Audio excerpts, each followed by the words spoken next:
Assalamualaikum warahmatullahi wabarakatuh.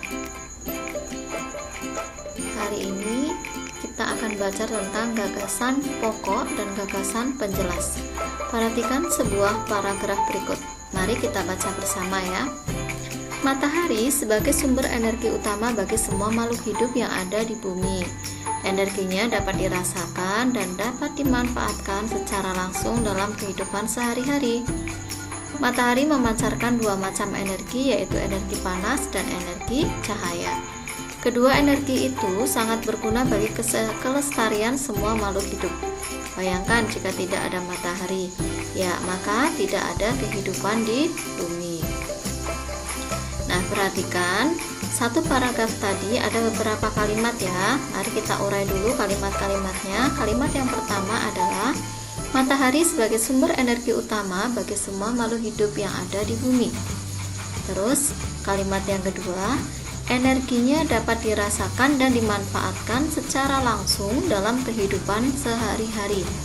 Kalimat yang ketiga, matahari memancarkan dua macam energi, yaitu energi panas dan energi cahaya.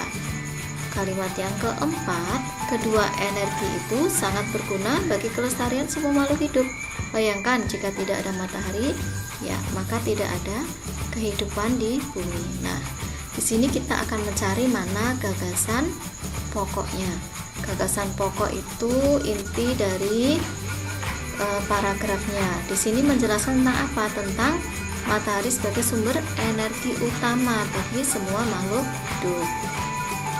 Jadi gagasan pokoknya adalah ya kalimat yang pertama.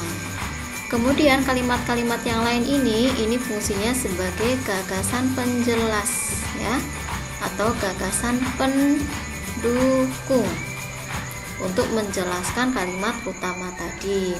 Jadi sebuah paragraf itu terdiri dari satu gagasan pokok dan beberapa gagasan pendukung. Kemudian untuk yang kedua, perhatikan, kita baca teksnya. Kita memiliki kewajiban untuk menjaga kelestarian sumber daya alam. Sumber daya alam yang tidak dapat diperbarui harus digunakan secara hemat dan bijaksana. Selain itu, kita juga perlu mencari bahan pengganti sehingga tidak tergantung sumber daya alam yang tidak dapat diperbarui. Pemanfaatan sumber daya alam yang dapat diperbarui juga harus sesuai kebutuhan. Meskipun bisa diusahakan lagi, kita harus menghindari penggunaan yang berlebihan. Nah, yang mana ya gagasan utama dan yang mana gagasan pendukung? Ya, kita coba cari lagi ya.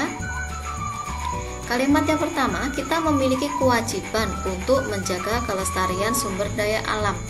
Nah, kewajiban-kewajibannya itu apa saja agar sumber daya alam kita terjaga. Kalimat yang kedua, sumber daya alam yang tidak dapat diperbarui harus digunakan secara hemat dan bijaksana. Ini menjelaskan yang tadi ya, caranya, kewajibannya apa? Ya harus menggunakan secara hemat dan bijaksana. Kalimat yang ketiga, selain itu kita juga perlu mencari bahan pengganti. Nah, cara untuk menjaga kelestarian tadi dengan mencari bahan pengganti sehingga tidak tergantung sumber daya alam yang tidak dapat diperbarui. Kemudian kalimat yang keempat, pemanfaatan sumber daya alam yang dapat diperbarui juga harus sesuai kebutuhan. Ya, walaupun bisa diperbarui harus sesuai kebutuhan. Kalimat kelima, meskipun bisa diusahakan lagi, kita harus menghindari penggunaan yang berlebihan. Nah, kalian sudah tahu ya, mana gagasan utamanya atau gagasan pokoknya dan mana gagasan dukung atau gagasan penjelasnya. Nah, gagasan utama sama gagasan penjelas atau pendukung.